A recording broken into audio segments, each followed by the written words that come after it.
ತಮಾಷೆ ಮಾಡ್ತೀರಿ? ಇದ ಊರಾಗ ಬೆಳೆದ್ರಿ, ಈ ದಾರಿ ಎಲ್ಲಿಗೆ ಹೋಗುತ್ತಂತ ನಾನು ಕೇಳ್ತೀರಿ ಅಲ್ರಿ? ದಾರಿ ಎಲ್ಲಿಗೆ ಹೋಗುತ್ತೆ ಅಂತ ನನಗೆ ಗೊತ್ತಿದೆ. ನೀವು ಒಳ್ಳೆ ನಾಗಾಲೋಕದಿಂದ ಹೊರಟಿರಲ್ಲ, ಎಲ್ಲಿಗೆ? ನಾಗಪ್ಪನ ಕೋಟೆ ಯಾರು ಹೊಲ್ದಾರಂದ್ರೆ ಯಾರು ಹೊಲ್ದಾರ ನೋಡ್ರಿ, ವಿಚಿತ್ರ ಹೊಲ್ದ್ಬಿಟ್ಟ ನೋಡ್ರಿ ಎಲ್ಲಾರು ಮುಂದಿಟ್ರ ಹಿಂದಿಟ್ಟನ ಏನು ಕಿಸೆ ಬಾಕಣ ಅದನ್ನೆಲ್ಲ ಕೇಳಿದ್ದು. ನೀವು ಈ ಕಡೆ ಹೊರಟಿದ್ದು ಎಲ್ಲಿಗೆ ಹೊಂಟದ್ದು? ತೋಟಕ್ರಿ ನಮ್ಮ ಪಾರ್ಥ ಸಾರಥಿ ಅವರಿಗೆ ಹರವೆ ಸೊಪ್ಪಿನ ಮೇಲೆ ಬಹಳ ಪ್ರೀತಿ.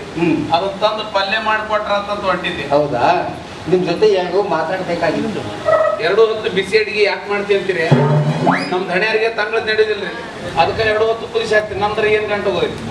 ಅವ್ರದ ಬ್ಯಾಳಿ, ಅವ್ರದ ಅಕ್ಕಿ, ಅವ್ರದ ರೇಷನ್, ಬೆಂಕಿ ಹಚ್ಚೋಷ್ಟ ನಾನು. ಬೆಂಕಿ ಹಚ್ಚೋದು ಅದೇ ಕೆಲಸ.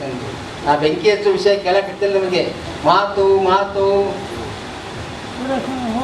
ಮಾತು ವಾಂತಿ ಮಾಡ್ಕೊತೀರಿ, ಹೊಡ್ಕೊಂತೀನಿ ನಾನು ನಿಮ್ಗೆ. ಆ ಮನೆ ಕುಡಿಬೇಡ್ರಿ, ಆ ಮನೆ ಕುಡಿಬೇಡ್ರಿ. ಹಗಲನ್ನಲ್ಲ ರಾತ್ರಿ ಅನ್ನಲ್ಲ, ಹಂಗ ಕುಡ್ದಿರಪ್ಪ. ಏನ್ರಿ ಆ ಮನೆ ಚಾ ಕುಡಿದ್ರೆ ಪಿತ್ತ ಆಗೋದೇ, ಅದು ವಾಂತಿ ಬರೋದು ಸ್ವಾಭಾವಿಕ. ಕೆಲಸ ಮಾಡಿರ್ಲಿ, ಓಡಾಡ್ತಾರೆ ಜನ, ಈಗ ಬೇಡ ಬಾಜು ಮಾಡ್ಕೊಡಿ. ಅಲ್ಲಿ ಹೋಗೋದಾಗಲಿಲ್ಲ ಅಂದ್ರೆ ಕೈಯಾಗ ಮಾಡ್ರಿ. ಯಾಕ್ರಿ? ಕ್ವಾಂಟಿಟಿ ಹೆಚ್ಚಿಗೆ ಇದ್ರಿ ಇದ್ರಾಗ ಹೋಗಿರಿ. ಟಾಟ್ ಕ್ವಾಂಟಿಟಿ ಹೋಗಿದ್ದೀನಿ ಗೊಬ್ಬರ. ಯಾವ ಕ್ವಾಂಟಿಟಿಗೆ ನೀವು ಹೇಳೋದು? ನಾ ಅದನ್ನ ಆ ವಿಷಯ ಎಲ್ಲ ಮುಚ್ಕೊಳ್ಳಿ. ಅದನ್ನ ನಿಮ್ ಜೊತೆ ಮಾತಾಡ್ಬೇಕಾಗಿತ್ತು. ಮಾತಾಡೋರ ಇಷ್ಟೊತ್ತನ ಏನ್ ಮಾಡಿದ್ರಿ? ಅದನ್ನೇ ಮಾಡಿದ್ರಿ. ಬೆಳತನ ಅದನ್ನ ಮಾಡೋಣ.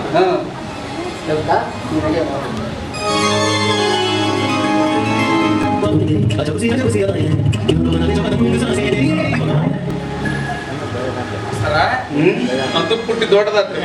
ಮಕ್ಕಳು ಬೆಳೆದು ದೊಡ್ಡವರಾಗುವುದು ಈ ನಿಸರ್ಗದ ನಿಯಮ. ಹೋಗ್ಲಿ ಸುಮನ, ನಾಳೆ ನೀನು ಪಾರ್ಥ ಸಾರಥಿಯ ಜೊತೆಯಲ್ಲಿ ಧಾರವಾಡಕ್ಕೆ ಆಸ್ಪತ್ರೆ ಓಪನಿಂಗ್ ಹೋಗ್ತೀಯ ಅಂತ ನಿಜ? ಏನು? ಪಾರ್ಥ ಸಾರಥಿ ಅವರು ಕವಿತಮ್ಮನ್ ಲವ್ ಮಾಡೋ ವಿಷಯ ಕರೆನೂ ಸುಳ್ಳು ಅಂತ ಕೇಳಿದ್ರೆ ಹೌದಲ್ಲ? ನಂದು ಕರ್ಮ ಏನ್ ಮಾಡಕ್ಕಾಗುತ್ತೆ? ಯಾಕೆ ಹಣೆ ಹೊಡ್ಕೋತೀರಿ ನೋಡ್ರಿ? ಪಾರ್ಥ ಸಾರಥಿ ಅವರಿಗೆ ಕವಿತಮ್ಮ ಸೋದರ ಸೊಸೆ ಅನ್ನೋದು ಗೊತ್ತಿರದ ಹೋದ್ರು, ಈ ನಿಸರ್ಗ ಅನ್ನೋದೇನದಲ್ಲ ಅವ್ರಿಬ್ರು ಒಂದು ಮಾಡಿದ್ರು. ಯಾಕೆ ವಿಚಾರ ಮಾಡ್ತೀರಿ? ಒಂದು ಒಳ್ಳೆ ದಿನ, ಒಳ್ಳೆ ಮುಹೂರ್ತ ನೋಡಿ ಅಕ್ಷತೆ ಹಾಕ್ಬಿಡೋಣ. ನಾನು ಇರ್ತೀನಿ ನಿಮ್ ಹಿಂಬಲ್ಲ. ನಿಮ್ಮ ಜೊತೆ ಮಾತಾಡೋದೇ ಬುದ್ಧಿ ಇಲ್ಲ ಅಂತ ನನಗ ನೆನಪಿಲ್ಲ ಅಂತೀರ? ಏನು ಮೇಲ್ರಿ ಮರೆಯುವಂತ ಸಂಗತಿ ಏನಿದೆ?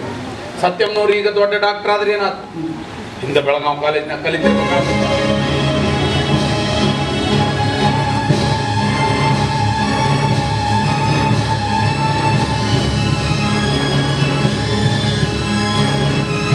ಇದನ್ನ ಮರ್ತೀನಿ ಅಂತ ಹೇಳಿದ್ರೇನು? ಬರ್ತಿಲ್ಲ ನೀವು. ಅದಕ್ಕೆ ನಿಮ್ಗೆ ಹೇಳ್ತಾ ಇದ್ದು, ನಾಳೆ ಆಸ್ಪತ್ರೆ ಓಪನಿಂಗ್ಗೆ ಹೋದಾಗ ದ್ವಾರಕಾನಾಥರ ಮುಂದೆ ದಯವಿಟ್ಟು ಈ ವಿಷಯವನ್ನ ತಿಳಿಸ್ಬೇಡಿ. ಯಾಕಂದ್ರೆ ಸತ್ಯಭಾಮ ಅವರು ಸಮಾಜದಲ್ಲಿ ಒಳ್ಳೆಯ ಡಾಕ್ಟರು. ಇನ್ನು ದ್ವಾರಕಾನಾಥರು ಅವರು ಗಂಟೆ